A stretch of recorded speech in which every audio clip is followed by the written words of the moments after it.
Brother Ritzy, before tayo ma-proceed sa Q&A, okay.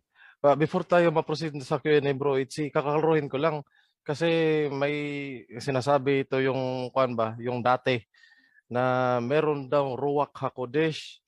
Nang ako na yung nagsaliksik, translation rin Ruach lang naman. HaKodesh is not a name. Yes po. I-translate mo into English, Holy Spirit. Yada. Hindi yan name. That is Holy Spirit na isinalita sa Hebrew. So what is the name of that Ruach HaKodesh? Yan ang tanong ko. Yada, hallelujah, Yan alhaya. ang hirap sa mga nagdudunong-dunungan na feeling natuto lang ng kunting Hebrew. Feeling nila ang dudunong na nila. Ruwakin ko yan eh. Ruach HaKodesh is not a name. Hindi ang pangalan. Yan ang Hebrew translation ng salitang Holy Spirit. Yada. So my question now is, ano ang pangalan niyang Ruach HaKodesh na sinasabi mo? Because Ruach HaKodesh is not a name. Okay, yung mga nag-Hebrew-Hebrewan dyan. Hebrew is a language na inaaral ninyo. Para kayo nag-aral ng English, para kayo nag-aral ng Taiwanese. Ang aralin ninyo kung ano ang katuruan. Hindi yung lingwahe. Kasi ginagaya yung style ng mga Christians na ang hilig sa hermeneutics. Kaya ang tawag ko dyan sa hermeneutics na yan ay tanganeutics. Tingnan nyo. Akala nyo ang Ruach HaKodesh ay pangalan. Hindi. Tanganeutics ang pinaiiral nyo. Alam ko yan. Kung sino yung mga nagdudunong-dunungan dyan, nag-Hebrew teaching daw. Hindi alam mo nga pinagsasabi. Yada. Nakakatawa nga po kasi nung ako na nagbasa, translation rin lang naman. So, hindi talaga pangalan. Before tawagin yung mga nakarisan, tawagin ko muna po si Bro Eddie from Tagumpay chapter. Go ahead po, Bro Ed. Okay, maraming salamat po. Binababa ko kanina yung aking pag-raisan po kasi nakita ko maraming nagre-raisan.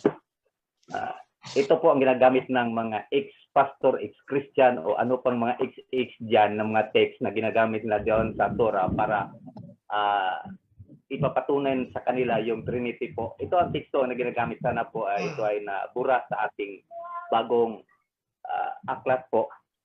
Ang 1 John 5 verse 7 and 8.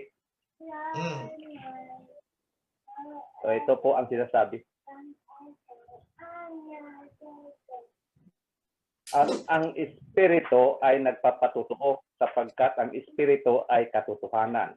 Sapagkat may tatlong nagpapatutuo, ang Espiritu, ang tubig, at ang dugo. At ang tatlo ay nagkakaisa.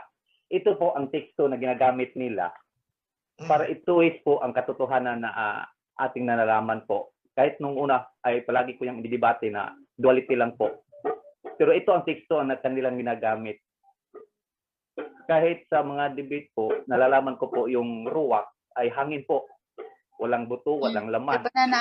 Pero ito ang ginagamit po nila na teksto para may paliwanag nila na ito ay Trinity. Kung titingnan po natin doon sa MBB version, yung Catholic version po nila, ay Trinity po ang binabanggit doon. Oh, ganyan po yan. tayo. Ano ang sinasabi dyan? Ganyan po tayo. Nilayo tayo. Bro, ano sinasabi yan? Yung dugo, yung tubig. Ano pa yung isa? Opo. Dugo, tubig, at laman ay isa? Oo.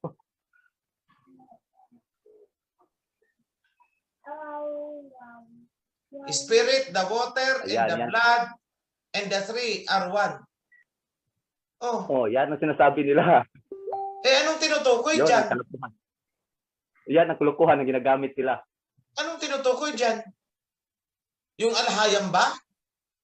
Bakit? May tubig ba ang alhayam? Ang katawan ng alhayam may tubig? Para sabihin nilang ano? The Trinity? spirit of Alahayam is on the water. Sabi po nila ng Genesis po. Oh, the Spirit is in the water. Oh, but not the water, it's a spirit. Oh, but the water is not the Spirit. Yes. At hindi rin nila naintindihan kung ano yung water na sinasabi dyan. Oo, Because oo. that water should have not been translated as water, but rather quintessence. Kaya nahihilo ang mga tao sa Genesis eh. The waters above and the waters below. And he separated the waters from the waters. O mali kasi ang translation. Yan ang inayos natin. Salamat po. But anyway, hindi naman ang tinutukoy sa verse na yun, hindi naman yung relationship ng ama, ng anak, ng Holy Spirit. Hindi eh. Ang tinutukoy dun is the human body, the human person. Na may spirit, may flesh, may water, may blood. Yun ang sinasabi dun tayo. Kindly read that in English. Yung context. Tingnan ko ang context. Wala akong English po dito. Nasa chat. Ah, ito pala. Ito.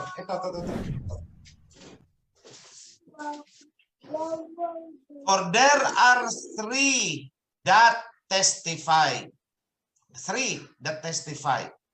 The Spirit, the water, and the blood. And the three are in agreement. O ang tinutukoy dyan is yung Messiah na pumunta. He is composed of water, spirit, and blood. Yun ang patunay. Mali ang word na testify. For there are three proof. Hindi testify. Because the water cannot testify. Saan kayo nakakita ng water na nagtitestify? Naglulukuhan ta naman tayo dyan sa mapamulaklak na translation. Saan kayo nakakita ng tubig na nagsasalita? Na nagtitestify? Wala po. So that should have been translated for there are three proof. One, the spirit. Two, the water. Three, the blood. Sa Tagalog, dahil mayroong tatlong katibayan. Ang diwa, ang tubig, at ang dugo. Oh, yun. Ang tamang translation dyan. Salamat po. Ay mga kalokohan kasi ng mga translators eh. Nagtitestify ang water. Sige nga, anong sinabi ng water? Tayo naglulukuhan dyan eh. Eh may mga may pinag-aralan dyan, naniniwala sa ganyang pagkakasalita. Kung nagtitestify ang water, anong sinabi niya? Dugudog. Baliw itong mga taong ito na naniniwala na nagtitestify ang water. Baliw ang mga yan. Kakapanood ng Moana. Ganyan ang nangyayari sa puro doktrina ang isinasaksak sa utak. Nagsasalita daw ang tubig. Nakita mo kung hindi mga baliw ang mga yan?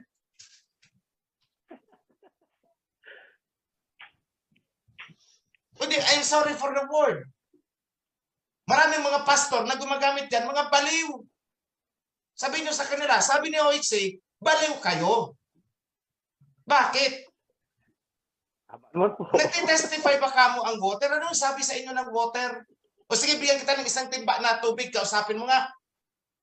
Pag-testifyin mo. O anong sinabi sa inyo ng tubig? Hindi ba't baliw ka kamo? Ganun lang yun. Ay nako. Pag akong nakaharap niyan, tatambling sila, sabay untog nila ng mga ulo nila. Ang tubig, ang dugo, at ang laman ay katibayan. They are proof. Mga katunayan, katibayan. Hindi sila nagtitestify. Paano magtitestify ang tubig? Kung hindi sila luko-luko. For there are three proofs. May tatlong katibayan. That should be the translation. Paki-check niya ito, mga revisionist. Baka na hindi natin napansin. For there are three proof. The spirit, the water, and the blood. The three is in agreement. Oh, ano problema doon? Anong kinalaman niya sa Trinity nila? Kung Trinity yan, ibig sabihin, the spirit is Yun, spirit. So, sinong water? Yung Ama. Sinong yung blood? Yung Misaya. At tubig palang Ama. Kung i-apply nila yan sa Trinity. O sinong tubig? Yung Ama.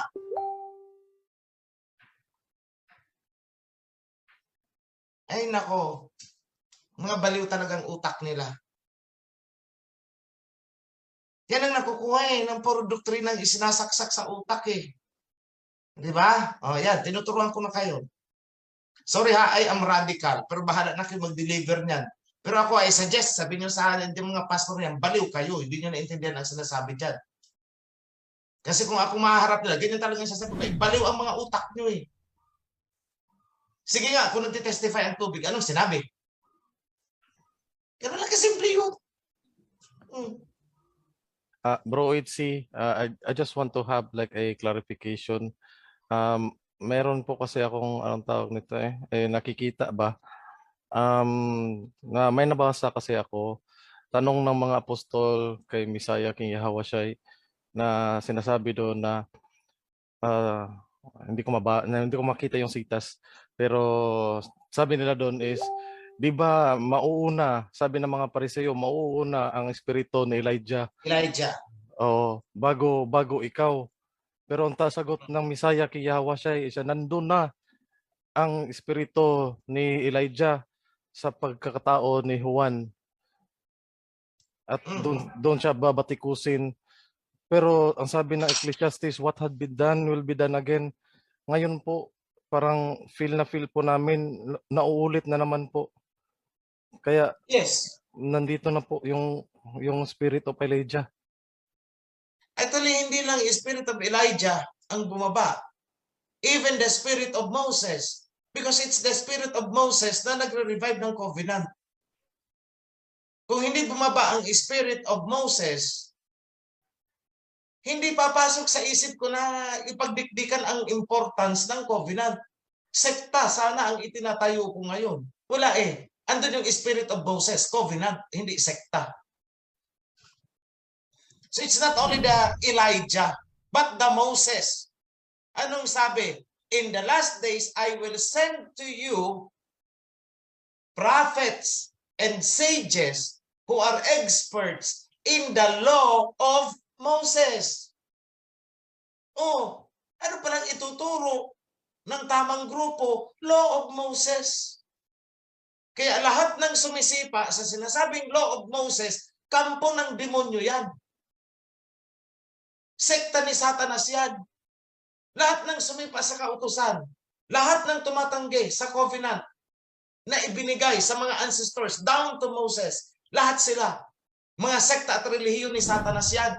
Bakit? Simple ang sinabi ng Misaya, I will send prophets, sages, and teachers, experts in the law of Moses. Anong ituturo? Law of Moses. Period. I hope mga priests, for every word na binibitawan ko, tandaan ninyo mga priest yan.